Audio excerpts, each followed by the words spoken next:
Let's talk about your globetrotting, because I know you're still traveling a lot and you're in Argentina right now. Yeah. So what did it give you and why do you continue living around the world? I love that question because it gave me pretty much everything I have in my life today. You know, when I was starting my business pack, I was so close to just living the normal lifestyle like all my friends were kind of committing to. I'm from Atlanta, Georgia, and pretty much at the age of like 25 to 30, everybody either owns a house, you know, has a wife, a dog, and, you know, they kind of have a steady home and routine, which it's a beautiful place to live, and I don't shame it at all. And I was so close to buying a condo and getting a dog and kind of settling down with, you know, finding a partner in Atlanta. And I decided, you know, one day right before I was about to like sign an offer on a condo and adopt a dog, I was like, what am I doing? Like, I have my own job that I can work anywhere in the world. I have my own company. It's expensive. It's way more expensive to live in Atlanta than it is to live in some places in South America. I'm going to take a 4-month trip and see how I like it and travel to Chile, Peru, Colombia, and Mexico City, a month in each country. There's a program called Remote Year, which I highly recommend to anybody that's looking to travel and not sure how to do it or doesn't feel comfortable. And they basically set you up with a group of other digital nomads or entrepreneurs, freelancers that can work remote. They set you up with housing and co-working space, and they make it very easy for you to go travel and work in different countries. So I said, I'm going to sign up for this program. It was cheaper than my rent was in Atlanta, so why not?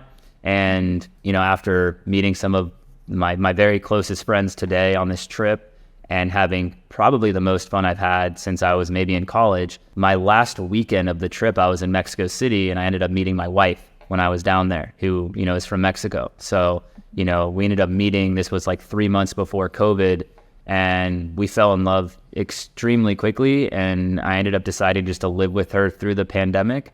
So I lived in Mexico City for 4 years through the pandemic, and now my wife and I are, you know, traveling, waiting for her citizenship to move to Florida and St. Pete, you know, later this year. And the fact that I was able to learn how doable it is to live in South America, Latin America, being able to work anywhere, the power of geo arbitrage, making dollars, spending pesos, you know, it's just huge. Like it's so massive for anyone that can do it, where so many people are looking for their next investment or their next get rich quick scheme to make an extra 10, 20% a year.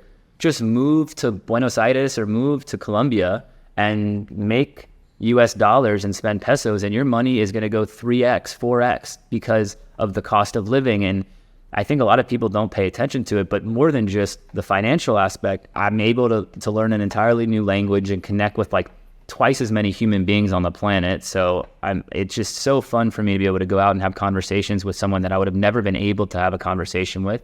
You can meet the love of your life like I did because, you know, it gave me a new perspective of just people out there in general. And there's people all over the world that can resonate with you that don't have to come from your specific bubble at home. And for me, that was super important. Yeah, the food, like you can't, the amount of like the amazing food that we get to eat in Mexico City and even in Buenos Aires, I'm so incredibly surprised by the quality of the food in these places and how organic the foods are, how fresh they are, how healthy they are. And in my part of the world, in the States, it's extremely difficult to find clean food. So there's just things that you don't think about that I advise to anybody, especially someone that's graduating from college that has a remote sales job in tech or, you know, can work remotely, where a lot of people can do now after COVID. Instead of moving to New York City or moving to London or moving to Miami and spending $4,000 a month on rent and having 4 roommates and living in a closet,